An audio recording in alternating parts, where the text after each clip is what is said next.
We'll go ahead and get started, finish up our Torah portion. Uh, are we okay, Brother Austin? Awesome. Au- Austin, just his name just rhymes with awesome. Appreciate it. Take care of the technical side. So as we get ready to finish up our Torah portion, we're going to be in Leviticus 23. This is very key in understanding the scriptures that defines the times and seasons of the Lord. Why would he give us times and seasons? This goes back to Genesis, Bereshit.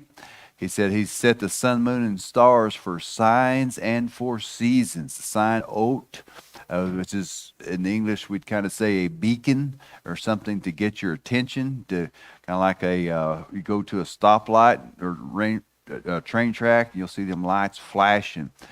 These are times to understand that this is when gathering is to take place. When we come together in his name, this is what he's talking about.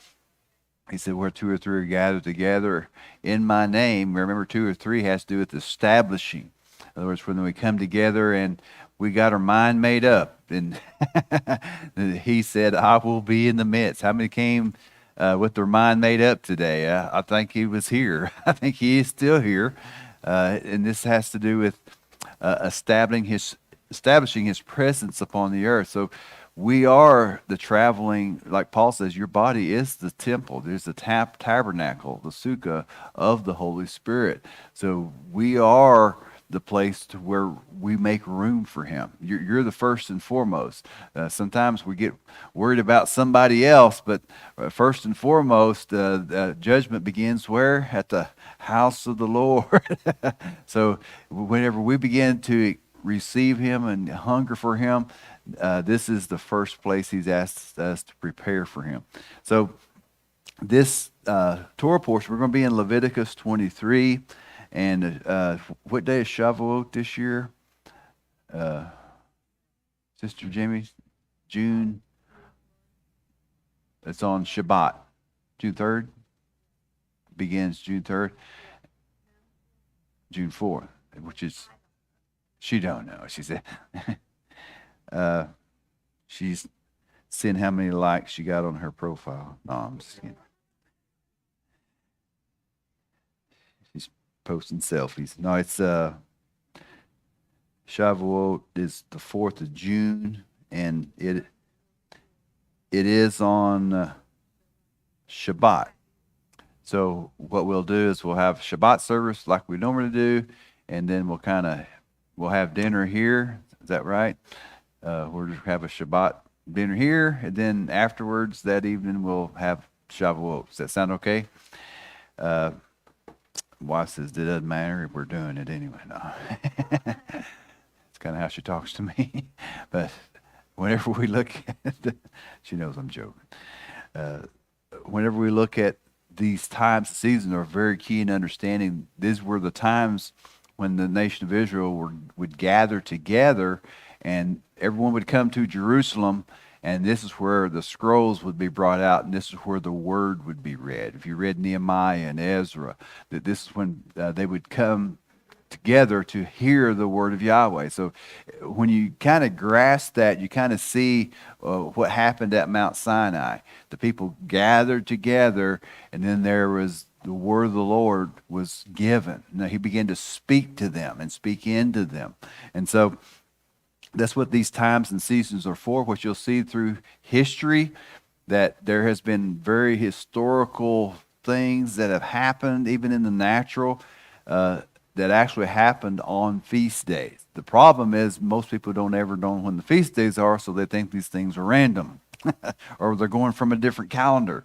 The secular calendar doesn't always line up with the feast days. Now, it's on a sun calendar. So in other words, it has to do, that's why you always hear the winter solstice, you have this spring solstice, you have the summer solstice, in the fall. And so what we're seeing, according to his times, has to do with coming together and him being there. Because everything you see in Yeshua's messages has to do with the harvest. Because they asked him, they said, when is the time of your coming? And what does he tell them? Well, it's on October 1st. No, he said the end is the harvest. What does he tell them? Now, to us, in our modern English, I don't know if it actually meant the same as it did back in the old English. It may have changed since then. But that word that from the Greek to the English is telos. And it means, before we get the word telescope. So he's not saying it's over at the harvest necessarily, but he says your focus should be the harvest. Now, if the focus is the harvest, is there some importance to the harvest? Because what was the question? When are you coming? Guys, focus on the harvest. Don't worry about the time and what day, the hour, and all that. Focus on the harvest. Pray that the Father send workers. Does Yeshua give a parable about workers in the 11th hour? The 11th hour had to do at the end of the day. So if it's the end of the day, then he's telling them the time. Now, again, in the Hebrew, to me, it's pretty plain. It has to do with everything he's already said. He's presenting them again and helping them understand what he's already said. Then Yeshua said, not one jot or one tittle of the law, the Torah is going to pass away until all is fulfilled, until everybody gets it. And you know what? There's been a lot of people born since he said that. So what if they just say, oh, we get it now, just throw it away. Let's just all walk in the Spirit. Kumbaya, my Lord. Well, what would happen? Nobody would know what's going on. The next generation is ignorant. Not intellectually, but not knowing. They don't know what's going on. So this is where Paul tells them, how will they know unless somebody preach it? And how can they preach it unless they be sent? Unless they have to be a Natzer. They have to be connected to the branch. They have to be a Shamashim. They have to be connected and be a servant and a light bearer. Those things are all connected in understanding. And I was going to ask Brother Itzhak, my Hebrew scholar, is there a word, because I heard this and I wanted to verify it, is there a word in Hebrew connected to Esau that would mean weeds? Esav? Like weeds or weeds? Esav.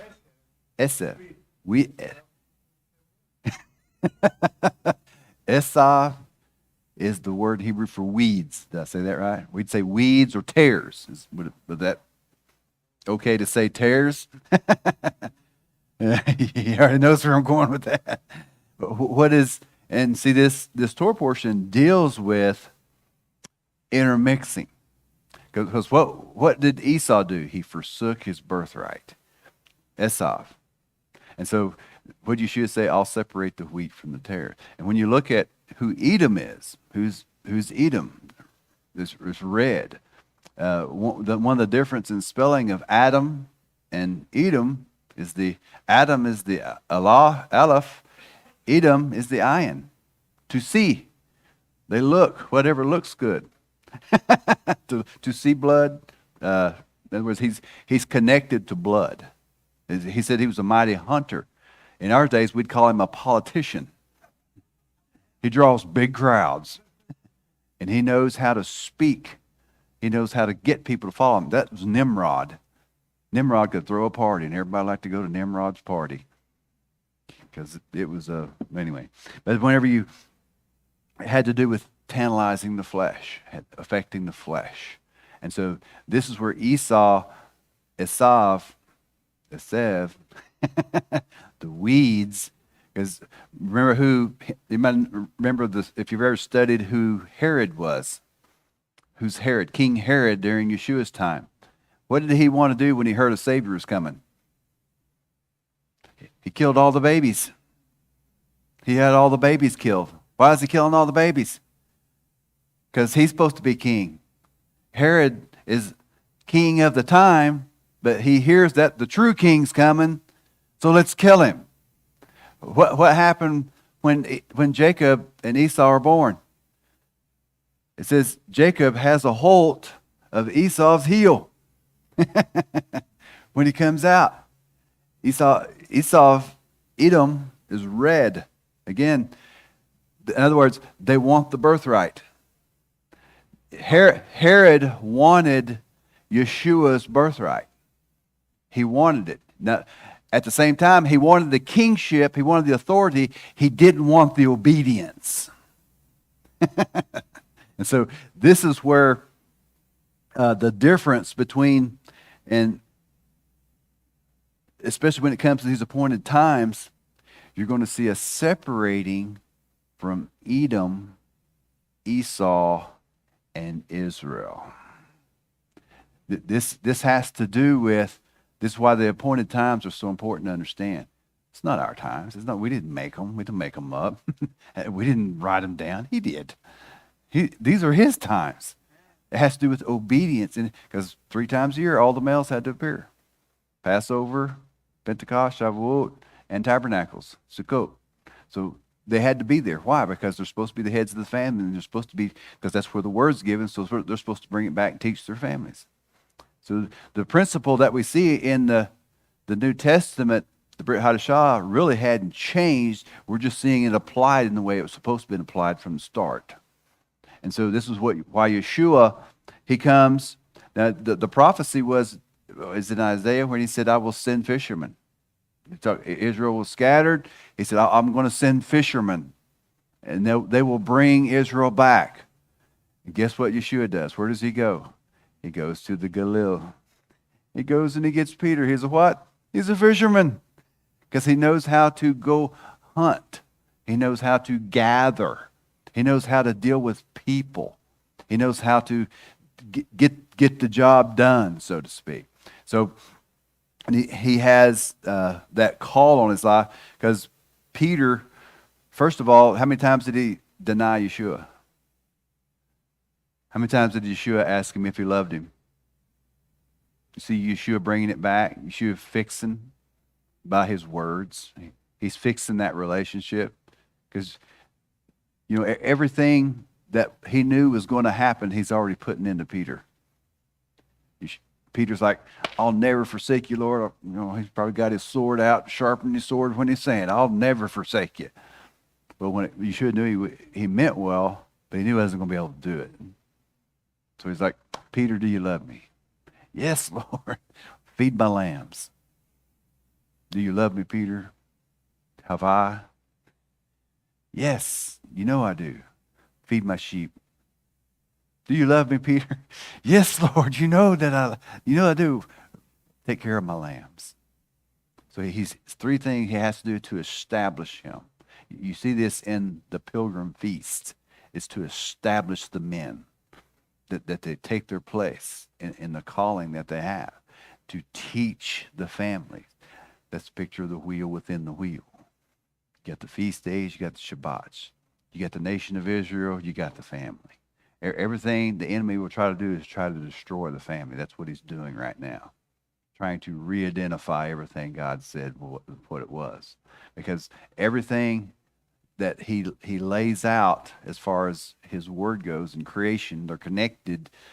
He says this is what it is. When somebody else comes and says, well, I see it this way, that's a picture of the work of the deceiver. We call him the devil.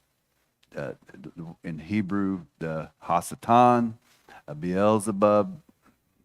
There's different names, but it has to do with the adversary, the devil, the adversary, or I may have them backwards, but it has to do with working against everything that Yahweh trying to establish. Because if he set these times and seasons, and they're according to the sun, moon, and stars, in other words, they're lined up with them, then there's a message he wants to bring during those times. And so you'll see in Islam, when we went to Israel, we went to the Garden Tomb. It was like, this is, I really love looking over Israel, and what happens all of a sudden? They start saying, I was like, what's going on? They're like, oh, the Muslims, at that certain time, they start singing their prayers. It's like, what? But you see where there's an Esau spirit that rises up in everything Yahweh does.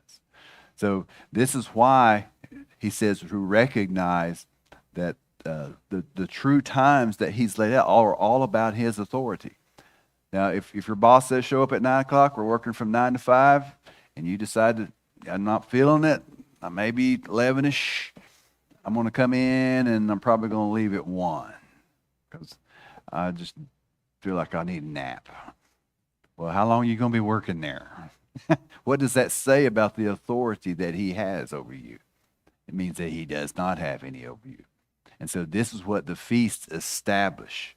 They establish a covenant that has to do with you, because you walk in these. It's called walking in the light. That's why you're always going to see a connection to, in the Brit Hadashah in Revelation, it says candlestick, but it's the menorah, orah, the light, the beacon. This is what he established. It's a picture of a tree. It's a picture of everything that he is, that he does. It's a teaching tool. Now, it's no coincidence that Brother Itzhak makes those. He's from Jerusalem. and I know I've shared it before, that was something that was on my spirit, and I did not know why. Lord, I'm just amazed with what this menorah represents. And then all of a sudden, here comes Brother Itzhak, and he makes menorahs. We got our house full of menorahs now. We get them for our aunts and uncles, and we get them for everybody. We've given them to churches, bring them to the churches, and it has to do with the witness and the teaching that he wants us to bring. And so this is what it means to be the light of the world. So when we come together on these set times, and even the rabbis will tell you, the Mashiach, he's supposed to, according to the feast days, he's going to come back at Sukkot. He's going to be here at Sukkot. And this is what the fall feasts are all about. That's what Yom Kippur is all about. That's why in Israel, when you go to Israel, everything shuts down at Yom Kippur. Yom Kippur, streets are empty, aren't they? Yom Kippur. The kids like to get out and ride their bikes down the 4-lane highways. You'll see the Arab kids out there driving around down these big, normally they're full of cars, and they're empty. Because Yom Kippur has to do with the time. We should be ready every day, but in his mercy, he said, make sure on this day, right here, this day, this one, shine a light on it, this day, be right with me. I don't know how that's putting somebody under the law. To me, that's mercy beyond measure. He's actually telling you. Why would he do that? This is the most, make sure you afflict yourself. In other words, get yourself out of the way on this day. Make sure you are not in the way on this day. He said, afflict yourself. It's called fasting, prayer. Focus on him. If you can't do it 364 other times, make sure this one day, right here, this day. Why would he do that? Oh, no man knows the day of the hour. Like, Now, I don't know the year. I'm not going to say I know the year. I'm just saying this is what he says in his calendar, according to his word. 6 days shall man work. Lays it from the foundation. It says when it is. And the day in the Lord's 1,000 years. Adam, the day, the 1,000 years you sin, you're going to die in that 1,000 years. That's a day. That's what he says. Very simple. Keeps it, you don't even have to take your shoes off.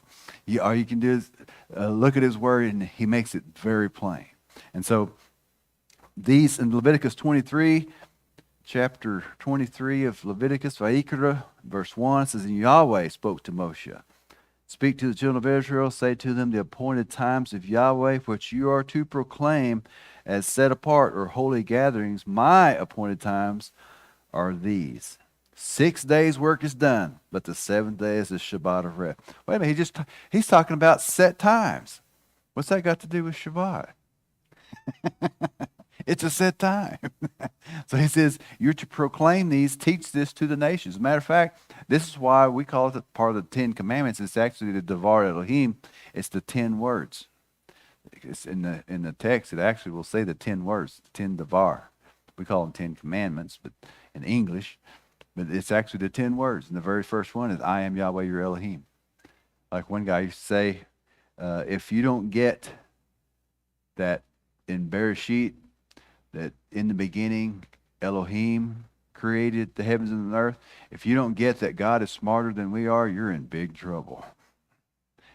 He is way smarter than we are. And so he says, verse 3, 6 days work is done, but 7 days a Shabbat of rest, a set-apart gathering. You do not work. It is a Shabbat to who? To Yahweh in all your dwellings, wherever you live. That's what he says. So is that, well, if you don't do it, I'm going to strike you down. I'm going to get mad and throw some lightning bolts at you. No, he says this is a day that you can enter into a specific day that you can enter into a covenant relationship with your Heavenly Father, the King, the Creator of heaven and earth, the Creator of all things. How many want to sit with Him and visit with Him? I don't know of anybody that wouldn't, unless it's Hasatan. He doesn't want to, because he knows that that's his day of sentencing. So whenever you look at, he says, verse 4, these are the appointed times of Yahweh, set apart gatherings, which you are to proclaim at their appointed times. In the first new moon, on the 14th day of the new moon, between the evenings, is the Pesach to Yahweh. So Yeshua showed up on every one of these. And I know I'm speaking to people that could probably teach this better than I can. We get new people all the time online, so we want to keep everybody on the same page. This is where the 14th day of that month, we would say, is the middle of the month. It'll be the full moon. When you see a full moon, it's the middle of the month.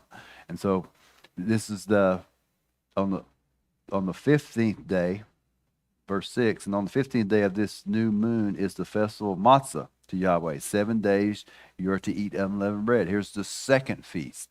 And so it's an appointed time. Now, you'll find when you study this and you listen to different people who teach these, there's always different opinions. You're going to see a different spin on different things. And what I found is it's not to look for someone who I like to hear. I look, and if I want to listen to someone, I'll make sure they line up with what Yahweh said. There's a lot of traditions out there, and there's a lot of groups that want to interpret it in a certain way. But Yahweh says, 14th day, done. 15th day, done. 7 days after that. So you can't get away from that. It said, on the first day you have set apart gathering, you do no servile work, and you shall bring an offering made by fire to Yahweh for 7 days. Talking about the unleavened bread.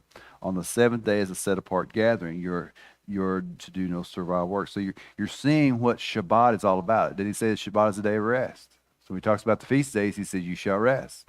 So what does that tell us about the feast days? There's Shabbats.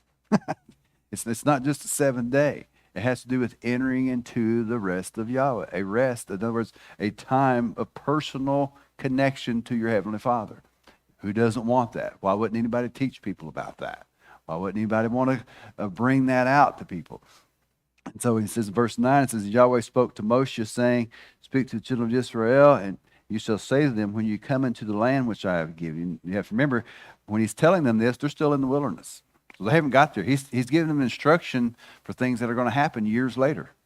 So they're going to have to teach this to the next generation. They're going to have to teach this to people who didn't know. He says, when you come into the land which I have given you and shall reap its harvest, then you shall bring a sheaf of the first fruits of your harvest to the priest, and he shall wave the sheaf before Yahweh for your acceptance. On the morrow after the Sabbath, the priest waves it. And on that day, when you wave the sheaf, you shall prepare a male lamb, a year old, a perfect one, as an ascending offering to Yahweh. And its grain offerings 2/10 of an ephah, the fine flour mixed with oil, an offering made by fire to Yahweh, a sweet fragrance, and its drink offering 1/4 of a hin of wine. Now, and you can look that up. There's different words in the Hebrew that actually tell us which one's fermented and which one's not. And you can look that up, different ones. But whenever you look at these, as far as what we're looking at is the feast days, the appointed times, Yeshua said he'd be how many days till he arose? 3rd day. So we see the Feast of First Fruits and the counting of the Omer. We have to remember there's the weekly Sabbath, but when it comes to the Moedim, these take precedence. It doesn't matter. In other words, the Moedim are not dependent upon the day of the week. they're connected to the new moon. That's why they would keep the feast of the Rosh Chodesh, Rosh Chodesh. We'd say first of the month, moon, new moon, Rosh head. And so when we look at the sun, moon, and stars are there for signs and seasons. So the first thing he established in the sun, moon, and stars is they are connected to appointed times. So, and which day did he do that? On the fourth day. And Yeshua shows up on, guess what? The fourth day. He's called the son of the morning, bright morning star. So he has to do with the light of the world, Yeshua. He is everything that Moshe is talking about, trying to get the people to understand through the word of Yahweh. So whenever you see this is when they're counting. They begin to counting the omer. He says, and you in verse 14, and do not eat bread and roasted grain, fresh grain, until the same day that you have brought an offering to your Elohim, a law forever throughout your generations in all your dwellings.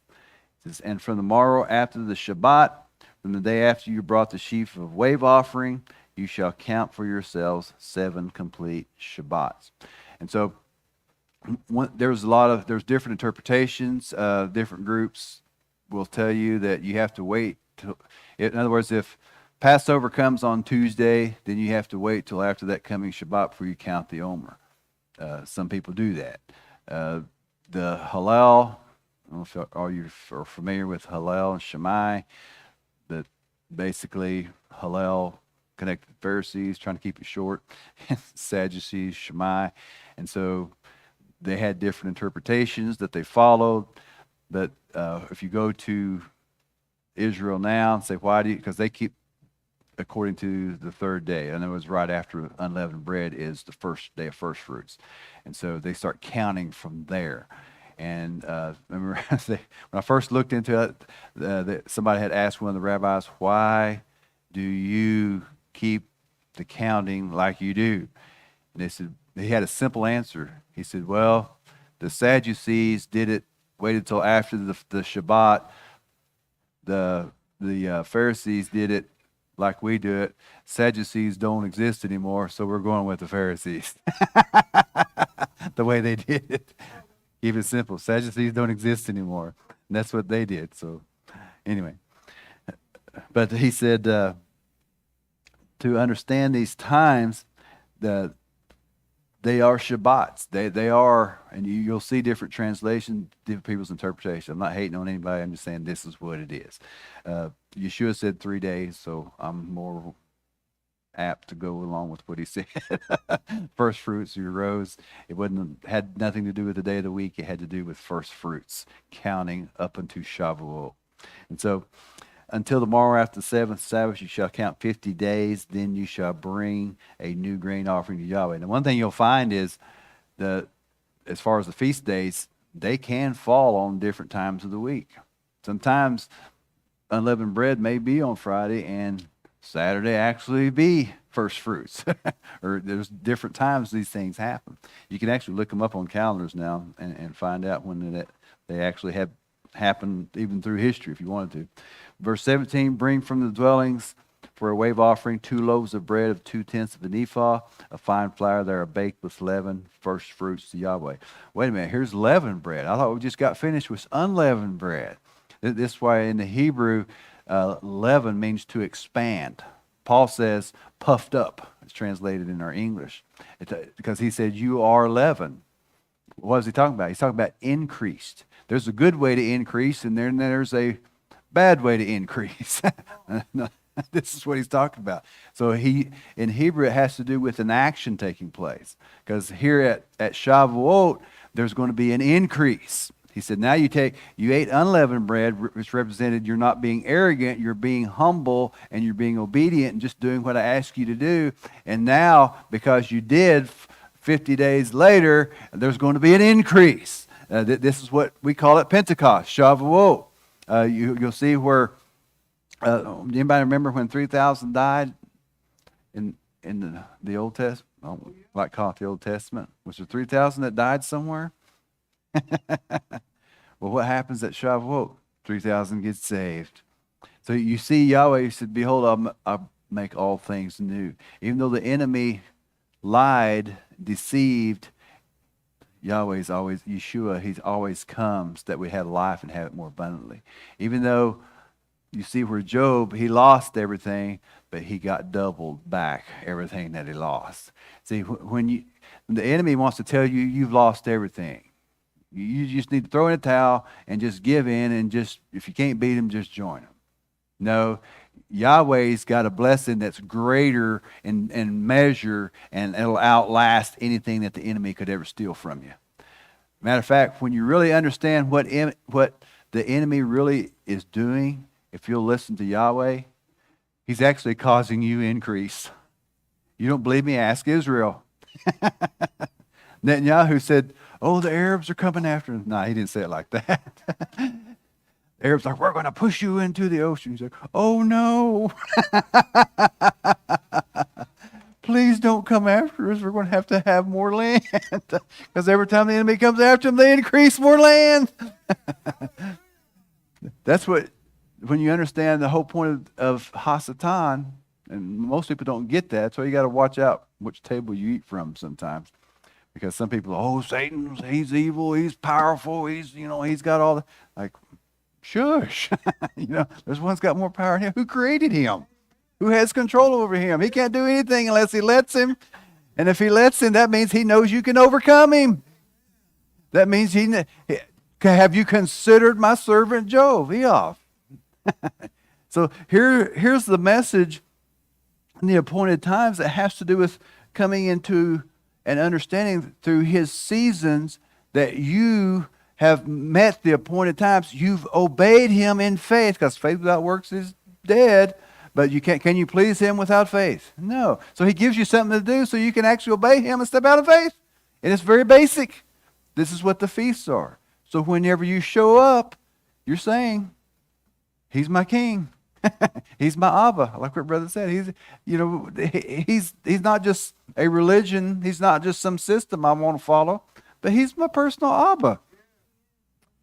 He talks to me. He helps me. How many has he helped this week? He helps you. People don't understand that when they're on the outside. They don't have that covenant. They don't understand. But you don't go by that. You don't let their approval or disapproval dictate your relationship with your king.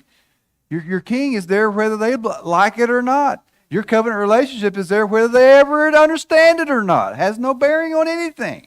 It has to do with you walking in a covenant relationship and you being a light. And that's what dispels the darkness. This is where these appointed times have to do with increasing your maturity in your relationship with your king. Because it takes a year to get spring feast, you go all the way to the fall feast. So this is the year, we'd call it a year. First of all, this is what I had to do. I had to open up the lid and get all my traditional cultural understandings of time and how things are supposed to be looked at, and start getting into his books and see what he said. Because when I hear year, what do we think? January 1st. Because that's what we're trained. That's all we know. We're Egyptians. We walk like Egyptians. And no, I'm not going to walk like that. I'm not going to do the 80s song. That's my wife. She likes all those. She knows them all. She can do the move. No, she won't. But anyway, whenever we look at his appointed times, this is his year. From Passover to Sukkot, that's a year. That's his time. Because, and I like one thing I do like what the rabbis say. If you never enter into Shabbat, you're not legitimate. You are not a covenant child until you enter into Shabbat. I understand what they're saying. I'm not saying in a letter issue, but when you grasp that in obedience, why is it in the Ten Commandments? It's right up there with don't commit adultery and don't murder. Why is that? Because you're robbing people of their covenant relationship. If you teach them, like you should have said in Matthew chapter 5, anyone teaches or doesn't do them and teaches others that they don't have to, they are the bottom of the barrel. That's what he says, because you just robbed the next generation. You robbed them of a covenant relationship they could have been walking in. You've cursed them is what you've done. And what's he going to say at the end? Oh, you. No, some of his children never got taught. Doesn't Yeshua? See, one thing that doesn't make Torah popular with a lot of the generations today is because of responsibility. If you're going to enter in this walk, this is Yeshua, the New Testament. Let's go to the New Testament real quick. Yeshua said, you better count the cost. If you want to be a teacher, you desire a good thing, but you better count the cost, because you're going to be held at a higher accountability than those you even teach. Because what you bring, you better bring the word. The life you live, you better be an example. You can't be a stumbling block. You have to be a living epistle. You've been called out of darkness into this marvelous light. You will be held at a higher accountability. That's why people are like, oh, what Bible? I don't know anything about no Bible. I don't want to. No, I just want to go to heaven. That's why you can go into a religious system and just be happy. God's going to bless you no matter what. Just send your tithes and offerings. So, well, I did my part. I should be good. That's not what the kingdom is all about. The kingdom has to do with you dying to yourself and him raising you back up again. And he's speaking to you. You're never going to get away from that in the word. You have to hear him. It's not enough. You can memorize this book with every language known to man, frontwards and backwards. But if you don't get the understanding that it says you must know him, I'm the God of Abraham because I spoke with him. I'm the God of Isaac because I spoke with him. I'm the God of Jacob because I spoke with him. I'm the God of Abraham, Isaac, and Jacob. I'm not the God of the dead. I'm the God of the living. You have to understand there's a covenant relationship that demands an understanding from this word. That's why Yeshua said, if anyone else, Paul says it actually, if anyone else, I believe, comes to you with a different gospel than what we preach, don't you believe him? He said, I don't care if it's an angel. I don't care who it is. He said, even if we come to you with a different gospel, don't believe us. We've lost our minds if we said anything else. Don't even trust in us. Kick us out. It's because the word is set. It's perfect in everything that he's ever spoken. The problem is the seed is the word is like a seed. That's why Yeshua said. That's why you see a connection to harvest, but you also see a connection to marriage. That's why he brings this out in understanding the prostitute. When you understand in Revelation the woman riding the beast, if you look it up even in the Greek, she's a married woman.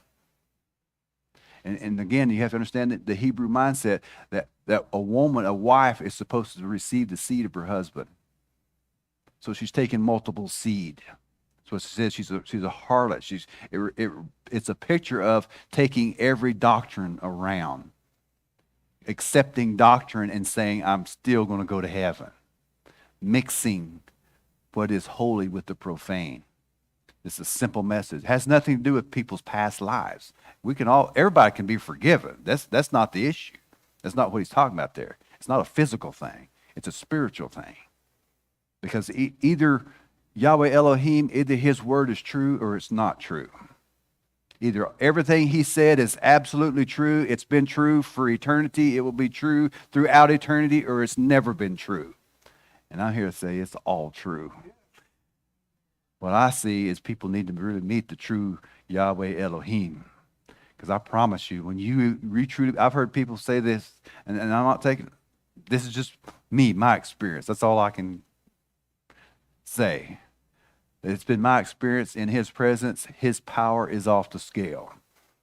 And his love is off the scale. His shalom, his peace is off the scale. And everything he says and does reveals the Father. I can see why when we get the vision in Isaiah 6, he said when he spoke, it shook the very temple itself. This is who Yeshua, because the Father and him are one, and he's been given all power. Why has he been given all power? Because earth was created for man to rule over it, not Hasatan. You are the key You are that ladder from the Shamayim to the Eretz. You are that ladder. He created you with his own hands, and he formed you with his hands, and he abode in the house. He breathed into Adam the breath of life. Then he gives a picture of a deeper understanding. He creates woman. It actually said in the Hebrew, it says, we get English, it says rib, but it actually says from his side. It has to do with, it's a picture of, well, Yeshua, when he's on the cross, where did they take the sword? What's a sword represent? Grafting. He puts a sword in there, and guess what? He does it on this day. Again, Paul says he's the second Adam. And we hear about a bride. When Yeshua died, there was a work done on his side. When he died, his bride was formed. We call them believers. This is the outpouring of the Holy Spirit. Not saying, because a lot of traditions say, oh, Acts chapter 2, that's the beginning of the church. No, Acts chapter 2 was the fulfillment of the words that he'd already been speaking since the fall. He said, the days are coming. In Joel chapter 2, it says, Lord, thou will pour out my spirit on all flesh. I'm going to form the bride. The bride is not just a man. Can we eat meat just a second? The seed is the word.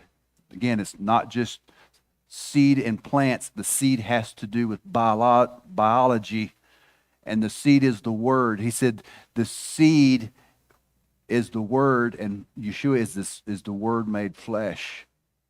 When you understand the seed has the DNA of everything in the future. And when that seed is received, that word is received by those that said, I do. When that seed is received, life is coming. Life is on the way. Because he that receiveth me receives the Father. I wonder who sends that word. He said, I'll give you the promise of the Father because I go to the Father. Why? Because the Father has made the earth in a way that he will have man ruling and reigning over it. This is why in Revelation it says to them, they were overcomers by the blood of the Lamb and by the Zerah, by the word, by the Davar, Elohim, by the word of their covenant. Davar, the Brit, the covenant. By that covenant that they kept. In other words, they were faithful to their covenant. They would not love their lives unto the death. They said, you can throw whatever, you can offer us whatever. Yeshua is a picture of what the bride was supposed to do. When the enemy came, how did he tempt him? He said, if you'll worship me, I'll give you all these things. You know, you can disobey God. You can go steal, kill, and destroy, and you can become a rich person. You can be a liar and a thief, and you can get a lot of money in the natural. People do it all the time. Cheat on your taxes, whatever. Oh, yeah.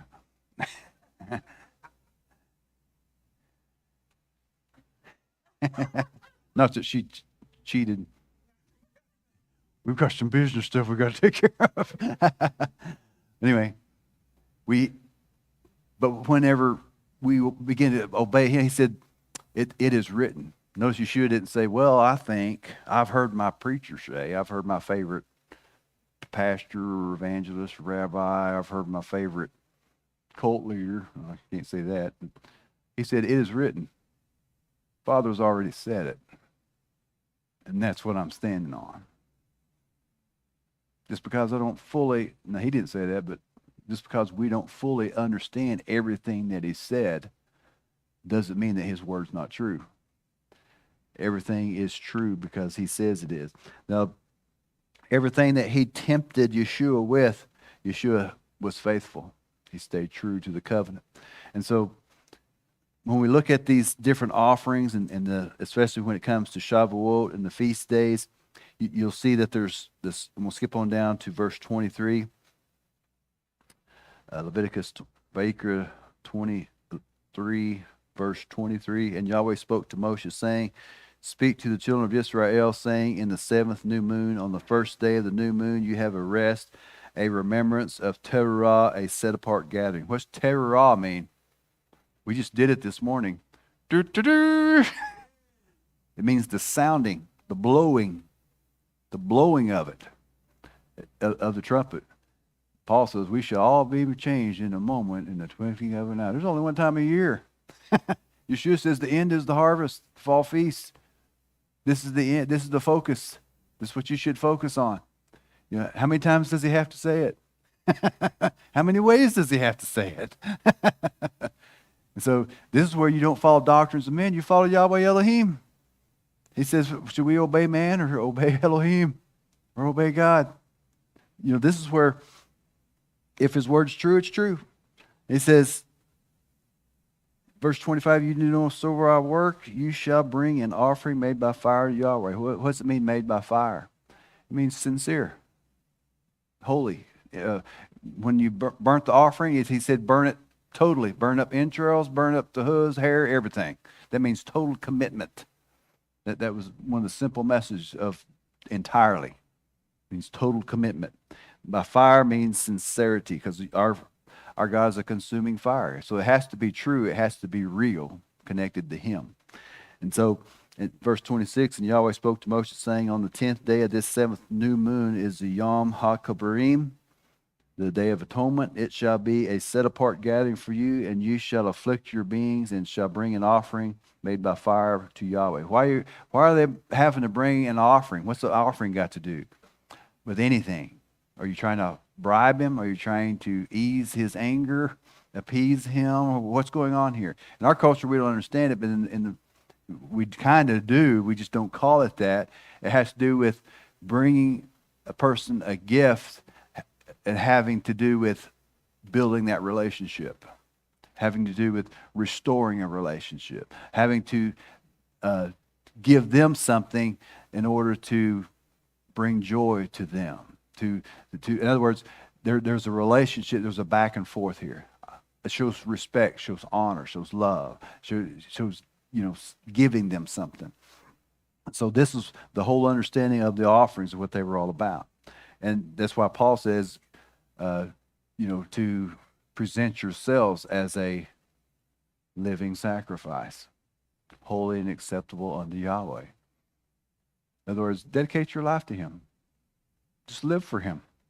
Just live for him in every way. That's how you honor him. That is what the whole point of all those offerings. And so it says, you do no servile work that same day, for it is Yom Kippur. Kippah.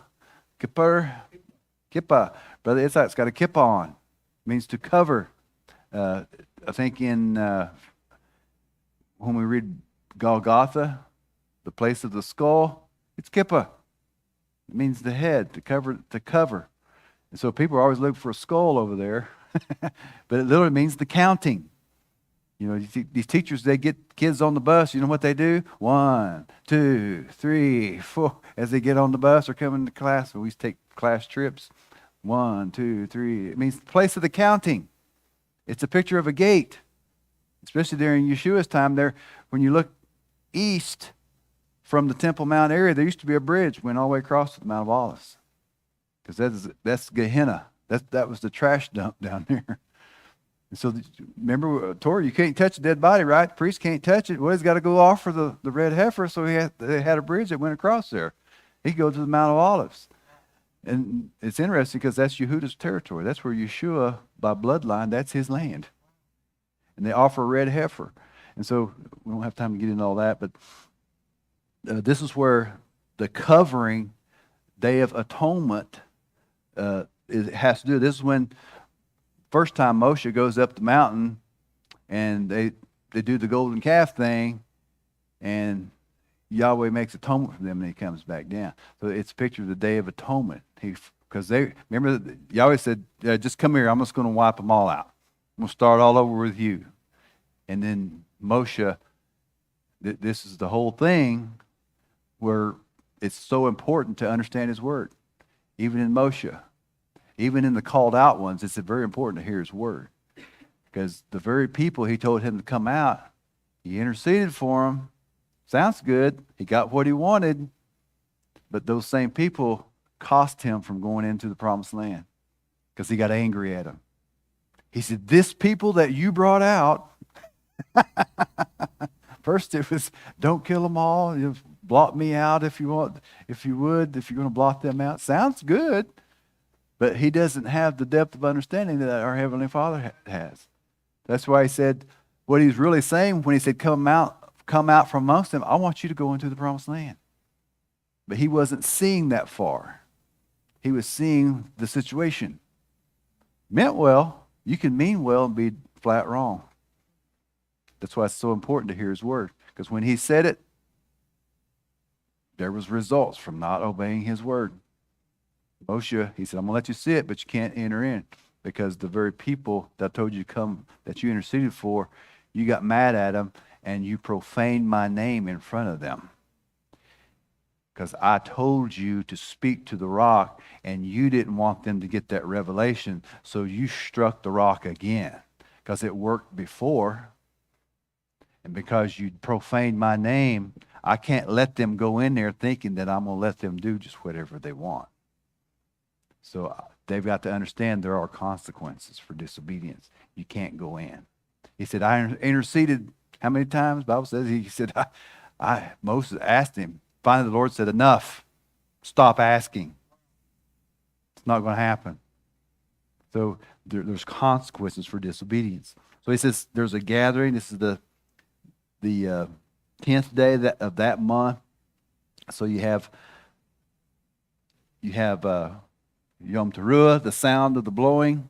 Then you have Yom Kippur, the Day of Atonement. And you have Sukkot. Sukkot is a picture of Shabbat. It's a picture of the 1,000-year reign of Messiah, because this is where, again, it's not the Feast of Tabernacle. It's not the Feast of the Temple. It's the Feast of Tabernacles. Do you not know that your body is the tabernacle, the temple of the Holy Spirit? So when we come together, we're obeying him. We're saying he is the ruler of our lives. He can tell me what to do, because you know what? If he tells me what to do, it's going to be good. Whatever he tells me, it's going to be good. If he tells me to jump, I'm going to say how high and how many times. He tells me to do whatever, we're going to do it. And so whenever we look at the feast days, it's a picture of the final harvest. This is where the day of blowing the shofars is a type and shadow of the return, because this is connected to the 7th month. Notice from Passover you have these months, and even month-wise, you get like a 3-for-1 in this month, the final month. And so the beginning of that month, it has a connection with the fall, the final harvest. This is why Yeshua said, pray that the Father will send workers. Well, I thought if you work, that means you're trying to earn your salvation. No, he said, pray that the Father send workers, for the harvest is ripe. That was 2,000 years ago, by the way. The harvest is truly ripe, but the workers are few. In other words, not everybody wants to live a life dedicated unto Yahweh. And this is why whenever he calls Lazarus forth, he said, Father, I know you hear all my prayer. You notice there's a conversation going on. He says, you always hear my prayer, but I want to ask you to do this not for my sake, but for theirs. He said, I know they don't deserve it. I know they're very carnal people. They have to see the fireworks show and the light show. Unless they believe. They got to touch well, anyway.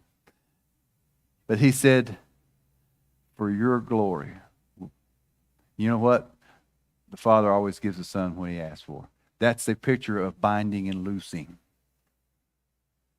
It had nothing to do but other than Yeshua had compassion upon them. He knew they didn't know. He knows they're stubborn as all get out. They're driving him nuts, but he knows They belong to the Father. That's why he said he's the good shepherd. He said, Father, for your glory. And he cries out, Eliezer, come forth. But then he gives them some Torah. Now, you saw who I am. Now you go do your job. Go unloose him. Wait a minute, he's a dead body. No, he's not. Now they go and they have to unloose him. They got to unbind him. Can you imagine what that looked like? Because he's all wrapped up. He comes hopping out of there.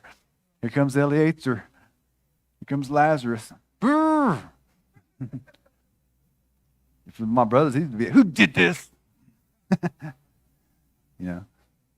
But whenever they had to unloose him, and Yeshua loved Lazarus. And what happens later? Because when you hindsight, you think, why in the world would he do all these things? Because he brings him back to life. Because what was the prayer of the rich man? Oh, if somebody came back from the dead, they would all believe. They saw a miracle. They saw it. What'd they do? They tried to kill Lazarus again. I'd be scared to go to his house. This guy was dead for 4 days. Now he's back in there alive having supper. I ain't touched him. You want him dead? You go do it. But this is where he knew their hearts. He knows our hearts. This is why we have to grasp the concept that we need him. This is what Shabbat is about. This is what the feast days are about. We come together, and from year to year, in a year's time, he said, bring a lamb of the first year. He said, if a man and a woman were married, let them be together for 1 year, because they're going to go through the feast days in a year. He said, you'll see this over and over of a year, of 1 year, of 1 year, of 1 year. It has to do with going through the feast days so that now you're getting rooted and grounded in his word, and not only his word, but of who he is in his presence. And this is going to establish you to go on. And so this is why the feast cannot be pushed aside. Somebody said, oh yeah, we did that back about 8 years ago. We did one of those. What? What about the people been born since? How do they know? Oh yeah, we did that. It was kind of neat, kind of cool. But we went back to our routine. Well, it has to do with who's in authority. Like Brother said, who's your daddy? Remember that movie? I better hush movies. That boys was watching that movie about that football team. About what's the name of it? Remember the Titans, which I don't like that name, but it's the name of the movie.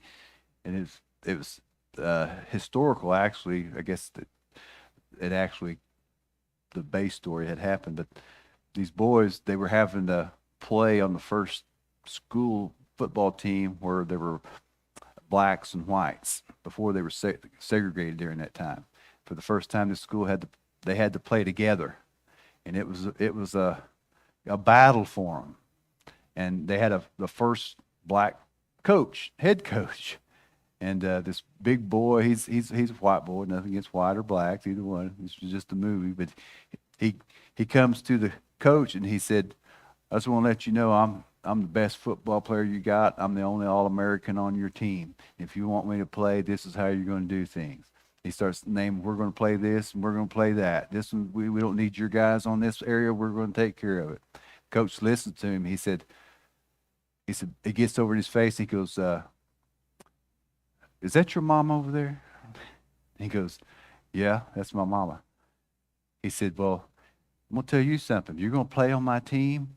You're going to do what I tell you to do." And he gets up in his face and he goes, "Who's your daddy?" Because he was the head coach. And the boy doesn't like it. He goes, "Who's your daddy, Bertier?" He goes, "You are." So he had to submit to authority. And this is what it means to follow. It's not a movie, but whenever we begin to bow down to Yeshua, when we receive Yeshua, you're dead to yourself. It's not your agenda anymore. It's not about what you want. It's about what he wants. He'll give you the desires of your heart. He'll give you everything that you need. How many of us want to see our family more than anything? Believers. We want to see them set free. We want to see them not be bound. We don't want to have to see them walk in fear. We don't want to see, that's the ones that are going to be connected to us.